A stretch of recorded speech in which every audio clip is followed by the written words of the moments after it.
Hello அஸ்ஸலாமு அலைக்கும் friends, Shahana cooking சேனல்லேருந்து பேசுகிறேன். வீடியோக்குள்ளே போகிறதுக்கு முன்னால் ஷஹானா குக்கிங் சேனலை மறக்காமல் சப்ஸ்கிரைப் பண்ணிவிட்டு பக்கத்தில் இருக்கிற பெல் ஐக்கானை கிளிக் பண்ணிக்கோங்க. இப்போ வாங்க நம்ம வீடியோக்குள்ளே போகலாம். இன்றைக்கி பார்த்தீங்கன்னா வீடியோவில் ரொம்ப டேஸ்டியான ஒரு கீ ரைஸ் தான் நம்ம செய்ய போகிறோம். இது முஸ்லீம் வீட்டில் செய்கிற ஒரு டிஷ்ஷுங்க. இதை நீங்கள் செஞ்சு பார்த்தீங்கன்னா அடிக்கடி செய்வீங்க. அந்த அளவுக்கு டேஸ்ட் அந்த அளவுக்கு சூப்பராக இருக்கும். நான் பாஸ்மதி ரைஸை வச்சு தான் இந்த ஒரு கீ ரைஸை நம்ம செய்ய போகிறோம். சாப்பாடு வந்து நல்ல உதிரி உதிரியாக நம்ம எப்படி செய்யறதுன்னு பார்க்கலாம். இப்போ வாங்க.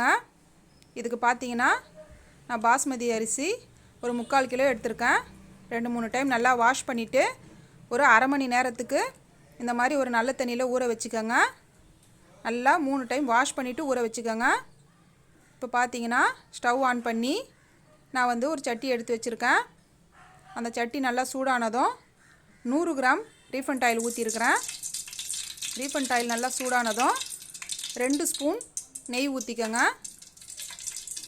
2 ஸ்பூன் நெய் ஊற்றிக்கோங்க. இப்போது இந்த நெய் நல்லா சூடாகி வந்ததும் நம்ம வந்து ஸ்பைசஸை சேர்த்துக்கலாம்.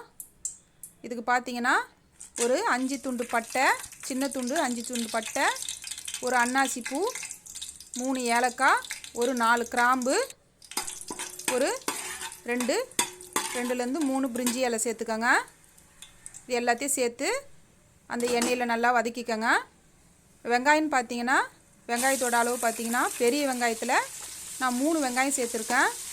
நல்லா வாஷ் பண்ணிவிட்டு கெட்டி பகுதியை எடுத்துகிட்டு இந்த மாதிரி நீளமாக கட் பண்ணி போட்டுக்கோங்க.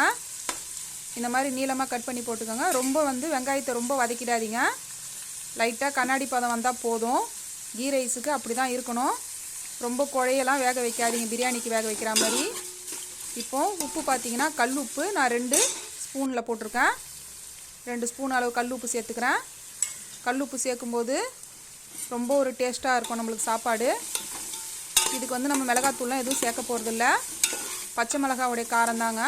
பச்சை மிளகா பார்த்தீங்கன்னா ஒரு 4 பெரிய பச்சை மிளகாய் எடுத்து நல்லா வாஷ் பண்ணிவிட்டு கீரி இந்த மாதிரி பாதி பாதியாக சேர்த்துக்கோங்க.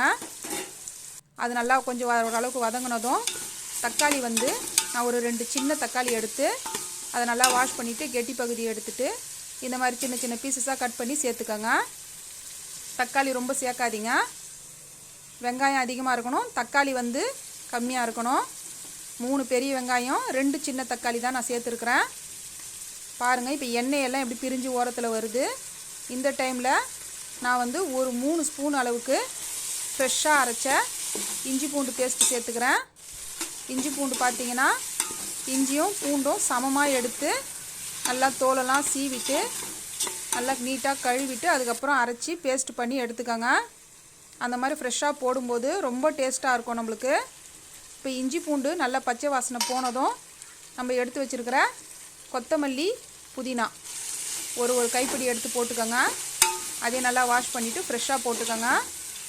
இதெல்லாம் நம்ம ஃப்ரெஷ்ஷாக போடும்போது புதினாவெல்லாம் நல்ல ஒரு டேஸ்ட்டை கொடுக்கும் கீ ரைஸு. நான் சொல்கிறேன் இந்த மெத்தட்லாம் நீங்கள் ஃபாலோ பண்ணி பாருங்கள். இப்போ பாருங்கள், நல்லா எண்ணெயெல்லாம் பிரிஞ்சு எந்த அளவுக்கு வருது பாருங்கள்.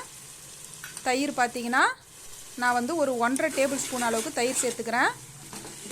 தயிர் பார்த்தீங்கன்னா ஊற்றுனதும் நல்லா இந்த மாதிரி மிக்ஸ் பண்ணி விட்டுருங்க, இல்லைனா திரியாக வந்துடும். இப்போ தயிரை ஊற்றிட்டு ஒரு நிமிஷத்துக்கு இந்த மாதிரி மிக்ஸ் பண்ணிவிட்டு அது நல்லா ஓரளவுக்கு எல்லாம் வதங்கினதும் தண்ணி பார்த்தீங்கன்னா நான் அளவு தண்ணி அளந்து வச்சுருக்கிறேன். இப்போ வந்து நான் 3/4 கிலோ பாஸ்மதி அரிசி எடுத்தேன். அது பார்த்தீங்கன்னா ஒரு பாத்திரத்தில் நீங்கள் அளந்துக்கோங்க. அரிசியை எந்த பாத்திரத்தில் நீங்கள் அளக்குறீங்களோ அதே பாத்திரத்தில் 1க்கு 1.5 அளவு ஊற்றிக்கோங்க. இப்போ வந்து நான் 1க்கு 1.5 அளவு தண்ணி அளந்து வச்சுருக்கிறேன். அதை ஊற்றிட்டு நல்லா இந்த மாதிரி மிக்ஸ் பண்ணிக்கோங்க. மிக்ஸ் பண்ணிவிட்டு உப்புலாம் செக் பண்ணிக்கோங்க. உப்பு பத்தலைன்னா நீங்கள் பார்த்து கூட கொஞ்சமாக உங்களுக்கு தகுந்த மாதிரி நீங்கள் சேர்த்துக்கோங்க. இப்போ பாருங்கள், ஒரு 5 நிமிஷத்தில் நல்லா இந்த மாதிரி கொதிச்சிடுச்சு தண்ணி. இப்போ வந்து நம்ம பாஸ்மதி அரிசியை நல்லா வடிகட்டிட்டு தண்ணியில் சுத்தமாக தண்ணி இல்லாத வடிகட்டிட்டு சேர்த்துக்கோங்க. நான் ஒரு அரை மணி நேரத்துக்கு ஊற வச்சுருக்கிறேன். இந்த மாதிரி அரிசி ஒரு அரை மணி நேரம் ஊறினா போதும், ரொம்ப நேரம் ஊற வச்சிடாதீங்க. இந்த மாதிரி ஊற வச்சுட்டு நம்ம தண்ணியை வடிகட்டிட்டு சேர்த்துட்டு நல்லா வந்து கரண்டியால் இந்த மாதிரி எல்லா பக்கமும் மிக்ஸ் பண்ணி விடுங்க. உப்பு செக் பண்ணிக்கோங்க. இப்போ பிளேட்டை போட்டு மூடி ஒரு மீடியம் ஃப்ளேமில் வச்சுட்டு ஒரு 10 நிமிஷம் மட்டும் அது வேகட்டும். இப்போ பாருங்கள், நான் மூடி ஓப்பன் பண்ணிட்டேன். இந்த அளவுக்கு நம்ம தண்ணி எல்லாம் நல்லா வெந்து சாப்பாடு இந்த அளவுக்கு வெந்து வந்திருக்கு. தண்ணியும் நம்ம போட்ட அரிசியும் சமமாகிடுச்சு.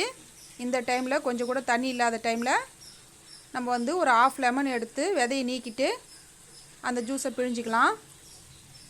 ரொம்ப சேர்த்துக்காதீங்க எலுமிச்சைப்பழம். இந்த 3/4 கிலோவுக்கு நம்ம தயிரும் ஊற்றிருக்கிறோம். ஒரு 1/2 லெமன் போட்டால் அது கரெக்டாக இருக்கும். இப்போ நம்ம வந்து லெமனை ஊற்றிட்டு லைட்டாக வந்து அடியிலேருந்து இந்த மாதிரி லைட்டாக திருப்பி விடுங்க. அரிசி நீளமான அரிசின்றதுனால ரொம்ப போட்டு நம்ம வந்து கிளறணும்னா அரிசி உடஞ்சிரும். இப்போ எல்லாத்தையும் சமப்படுத்திட்டு நம்ம வந்து தம் போட்டுக்கலாம். பாருங்கள், இந்த அளவுக்கு நம்மளுக்கு ஒரு 70% வெந்திருக்குது. இப்போ நான் பிளேட்டை போட்டு மூடிக்கிறேன். இந்த மாதிரி தேவையில்லாத தவா இருந்ததுன்னா அதை எடுத்து நல்லா ஹை ஃப்ளேமில் வச்சு ஒரு 5 நிமிஷம் சூடு பண்ணிவிட்டு அது நல்லா சூடானதும் நம்ம எடுத்து வச்சுருக்கிற கீ ரைஸை மேலே வச்சுக்கலாம். வச்சுட்டு நான் ஒரு இஞ்சி இடிக்கிற உரலை வச்சுருக்கிறேன். வச்சு ஒரு 7லேருந்து 8 நிமிஷம் மட்டும் தம் போடுங்க மீடியம் ஃப்ளேமில் வச்சு. இப்போ ஓப்பன் பண்ணி பார்க்கலாம். பாருங்கள் ஃப்ரெண்ட்ஸ், நம்மளுக்கு சாப்பாடு இந்த அளவுக்கு சூப்பராக வெந்து வந்துருச்சு. பார்க்கும்போதே எந்த அளவுக்கு உதிரியாக எவ்வளோ வந்து வாசனையாக இருக்குது பாருங்கள். கொஞ்சம் கூட வந்து நம்மளுக்கு ஒட்டலை, நல்ல உதிரியாக நம்மளுக்கு வெந்து வந்திருக்கு. நம்ம இந்த அளவுகளோடு நம்ம எல்லாமே பார்த்து செஞ்சோம்னா இந்த அளவுக்கு நம்மளுக்கு சாப்பாடு உதிரியாகவும் ரொம்ப டேஸ்ட்டாகவும் இருக்கும். நீங்கள் ஒரு தடவை செஞ்சிட்டிங்கன்னா அடிக்கடி செய்வீங்க. நான் வீடியோவில் சொன்ன இதே மெத்தடில் நீங்கள் செஞ்சு பாருங்கள். இப்போ சாப்பாடை நான் ஒரு தட்டில் மாற்றிக்கிறேன்.